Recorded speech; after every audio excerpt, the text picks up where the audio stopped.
ایک ہم نے کل عمران بھائی بلوچستان میں ہم نے دیکھا کہ 12 شہروں میں 12 مقامات پہ کوئٹہ سمیت یکمشت ایسے لگ رہا تھا کہ بلوچستان میں کنٹرول بی ایل اے کا ہے، اور یہ کوئی عام شہر نہیں تھے. جی ہاں، یہ بلوچستان کے بہت امپورٹنٹ شہر تھے، بڑے شہر، امپورٹنٹ شہر، گوادر اس میں شامل، آپ کا کوئٹہ شامل، اس میں والبندین شامل، اور کوئی خران اس کے ہاں اندر جی شامل. خران شہر، یہ وہ تمام بڑے شہر ہیں، اور یہ 12 رپورٹ ہوئے ہیں صرف. جی ہاں، اور بھی متعدد جگہوں پہ دہشت گردی کے حملوں کی اطلاعات آئی ہیں.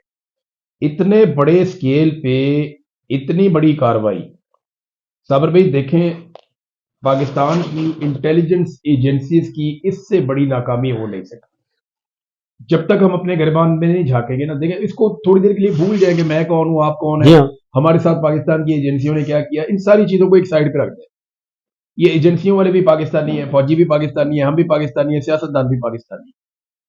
ہم تھوڑی دیر کے لیے اپنے گریبان میں جھانکیں اور ہم یہ دیکھیں کہ اتنا بڑا پلان ہوا کہ 12 شہروں میں، چلے کم سے کم 12 شہر آپ لگا لیں، زیادہ کریں گے تو اور جگہ بھی آ جائیں گی، کم سے کم 12 شہروں کے اوپر ایک حملہ پلان کیا جاتا ہے. اور دہشت گرد نہ صرف اسے پلان کرتے ہیں بلکہ اس کی ایگزیکیوشن کی تیاری کرتے ہیں. اس کے لیے ایمونیشن اور ہتھیار تیار کرتے ہیں، اپنی پوری ٹرانسپورٹیشن کا بندوبست کیا جاتا ہے، دہشت گردوں کو جس جس جگہ پہنچانا ہے وہاں پہنچایا جاتا ہے، پھر جو دہشت گردی کے واقعات کرنے ہیں ان کو ایگزیکیوٹ کیا جاتا ہے. اور جب تک پہلی گولی نہیں چل جاتی یا نقصان نہیں ہو جاتا تب تک پاکستان کی انٹیلیجنس ایجنسیوں کو اس کی کانوں کان خبر نہیں تھی. سر پھر یہ کہاں کی صابر بھائی انٹیلیجنس کہاں گئی ہماری؟ میں یہ کہتا ہوں کہ یہ بائی روڈ آئے ہیں نا، یہ کوئی ہیلی کے ذریعے تو اترے نہیں، نہ پیراشوٹ کے ذریعے اترے، نہ چھاتا بردار تھے، نہ C-130 کو چھوڑ نہ کے گیا. C-130 کو چھوڑ کے گیا، اور یہ پہاڑوں سے نیچے اترے، سرحد پار سے آئے، تو سرحدوں کا کنٹرول بھی ہماری فورسز کے پاس ہے. تو اصل مسئلہ پتہ ہے کیا ہے؟ ہاں، اصل پرابلم یہ ہے جی کہ جب آپ تمام قانون نافذ کرنے والے اداروں کو، تمام سیکورٹی فورسز کو، تمام ریاستی مشینری کو، تمام حکومتی مشینری کو اس کام پہ لگا دیں گے نا کہ 8 فروری آ رہا ہے اور 8 فروری کی لسٹیں تیار کرو، شٹر ڈاؤن ہونا ہے، ہڑتال ہونی ہے، تھانے دار کے ہاں، کا کام ہے سیکٹر کمانڈر سے جی ہاں، کروانا. تو اپنے مخالفین کو لسٹیں بنا لیں، پختونخوا ملی عوامی پارٹی کی بنا لیں، سردار اختر مینگل صاحب کی جماعت ہے BNP کی، ان کی بنا لیں، PTI کی بنا لیں، کریک ڈاؤن شروع کر دیں، بندوں کو پکڑ لیں. اس وقت پرائیورٹی یہ ہے، اور جب پرائیورٹی یہ ہوگی تو پھر ظاہر ہے جب آپ تمام سیکورٹی فورسز کو پتہ، انٹیلیجنس اداروں کو بھی پتہ ہے کہ ہم سے صرف یہ پوچھا جائے گا کہ بتائیں بھی آج آپ نے کتنے سیاسی مخالفین کے بندے اٹھائے ہیں.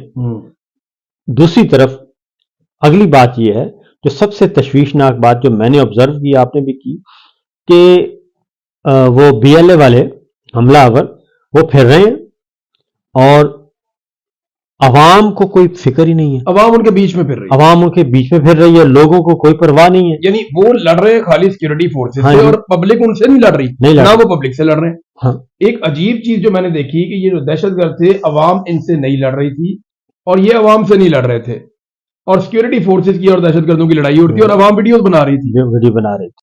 یہ الارمنگ ہے، آپ کو پتہ ہے، یہ بہت الارمنگ ہے. لیکن صابر بھائی میں بیسک پہ آؤں گا واپس. ایجنسیز کی جو بنیادی رسپانسبلٹی ہے وہ ہے کہ آپ نے کوئی بھی دہشت گردی کا بڑا واقعہ یا ملک کی سالمیت کے خلاف کوئی بھی بڑا واقعہ ہونے جا رہا ہے تو آپ نے بڑا یا چھوٹا کوئی بھی واقعہ اس کو ہونے سے پہلے آپ نے روکنا ہے. جی ہاں، یہی افادیت ہوتی ہے ایجنسی کی. یہ نہیں ہوتا کہ واقعہ ہونے کے بعد آپ آ جائیں گے. واقعہ ہونے کے بعد جو ہے نا وہ رسپانس فورس آتی ہے، کوئک رسپانس فورس آ جاتی ہے، اس میں فوج آ جاتی ہے، اس میں رینجرز آ جاتی ہے، اس میں FC آ جاتی ہے، اس میں دیگر ادارے آ جاتے ہیں. وہ ایک الگ بات ہے.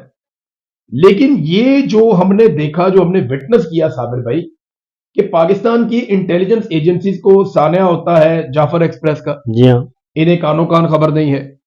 کچھ عرصہ پہلے کوئٹہ میں انسیڈنٹ ہوتے ہیں، ان کو کانوں کان خبر نہیں ہے. اس کے بعد کچھ اور شہروں میں بھی اس سے ملتے جلتے واقعات ہوتے ہیں، اس میں بھی ان کو کانوں کان خبر نہیں ہے. 12 الگ الگ شہروں میں دہشت گرد منصوبہ بندی کرتے ہیں، ان کو خبر نہیں ہے.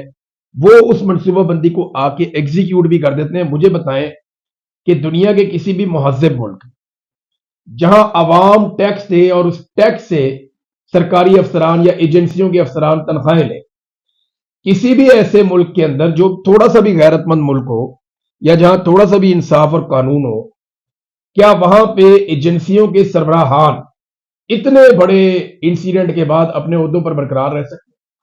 بالکل بھی نہیں رہ سکتے. اب آپ نے جتنے سوالات اٹھائے ہیں ان کا جواب 5 دسمبر کو جس سے نوٹیفیکیشن ہوا نا فیلڈ مارشل کا، چیف آف ڈیفنس فورسز کا، اس دن پریس کانفرنس کی D G I S P R نے. تو اس پریس کانفرنس میں انہوں نے پاکستان کے لیے سلامتی کے لیے سب سے بڑا خطرہ کسے قرار دیا؟ عمران خان کو. Anti state Imran Khan, anti state party P T I, کتے کا لفظ استعمال کیا اسی وقت اسی پریس کانفرنس میں. یہ سب کچھ کیا. ذہنی مریض کہا. اس کے بعد انہوں نے کہا کہ ایک اینٹی اسٹیٹ ہے، دوسرا یہ انڈین فنڈڈ ہے اور انڈیا کے ساتھ کنیکٹڈ ہیں. یہ کہا. جب آپ کا معاملہ ہی یہ ہوگا تو اس کے بعد پھر اور کیا ہو سکتا ہے؟ یہ رہا. It has become a national security threat. اب سیاست ختم ہو چکی ہے. اب اس کا جو بیانیہ ہے وہ پاکستان کی نیشنل سیکورٹی کو تھریٹ بن چکا ہے. And that is why it is very important that we come clear, بغیر کسی ابہام کے، بغیر کسی ڈاؤٹ کے. We need to come clear and say what needs to be said. ٹھیک ہے جی. صابر بھائی یہ اتنا ڈینجرس ہے کہ ایک سیاسی لیڈر کو قوم جس کے پیچھے کھڑی ہے، ایک سرکاری آفیسر اٹھ کے آتا ہے اور یہ سرکاری آفیسر کی اوقات اتنی ہے کہ جب اس کو کوئی سمجھ نہیں تھی اس وقت بھی وہ قوم کا ہیرو تھا. جی ہاں. یہ سرکاری آفیسر اٹھ کے آتا اور اٹھ کے آ کر کہتا ہے یہ نیشنل سیکورٹی تھریٹ ہے.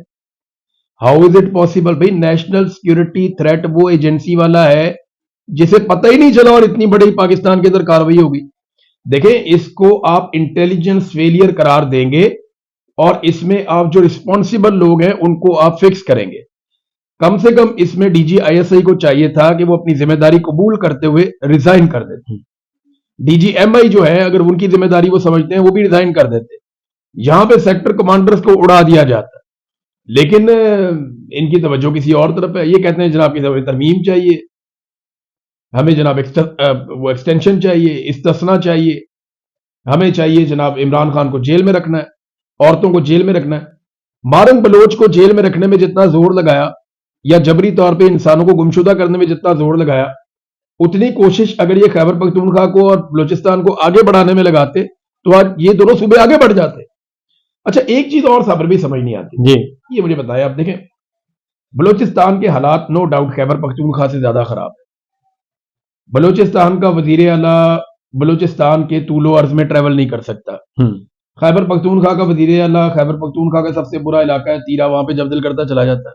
بالکل. اب سوال یہ پیدا ہوتا ہے کہ جب حالات بلوچستان میں زیادہ خراب ہیں تو آپریشن خیبر پختونخوا میں کیوں کیا جا رہا ہے؟ نمبر 1. نمبر 2، جب حالات بلوچستان میں زیادہ خراب ہیں تو بلوچستان کی قیادت سے اور بلوچستان کے حالات سے اتنا خوش کیوں ہے پاکستان کی ملٹری اسٹیبلشمنٹ، اور خیبر پختونخوا سے نہ وہ خوش ہیں، نہ ان کی قیادت کی بات سنتے ہیں، نہ انہیں یہ وجہ کیا ہے؟ وجہ کچھ بھی نہیں ہے. وجہ صرف اور صرف ذاتی سیاسی انتقام اور وہ معاہدہ جو کہ ایک خاندان کے ساتھ کر بیٹھے ہیں ہمارے، اور ایک خاندان کے ساتھ معاہدہ ہو گیا، ان کے ساتھ 5 سال آپ کو مل گئے. میں نے بتایا نا کہ 5 دسمبر کو جو پریس کانفرنس کی گئی اور اس دن کے بعد سے آپ کو پتا ہے جس دن سے نوٹیفیکیشن ہوا ہے ساری توجہ صرف ایک چیز پہ ہے. آپ دیکھیں نوٹیفیکیشن کے بعد کیا کیا ہوا ہے.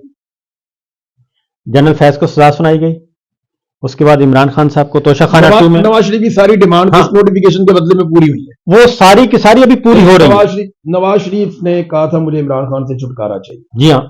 عمران خان کو کوئی پہلے بھی کوئی اتنا کمفرٹیبل نہیں رکھا ہوا تھا، لیکن جس دن سے سی ڈی ایف کا نوٹیفیکیشن ہوا ہے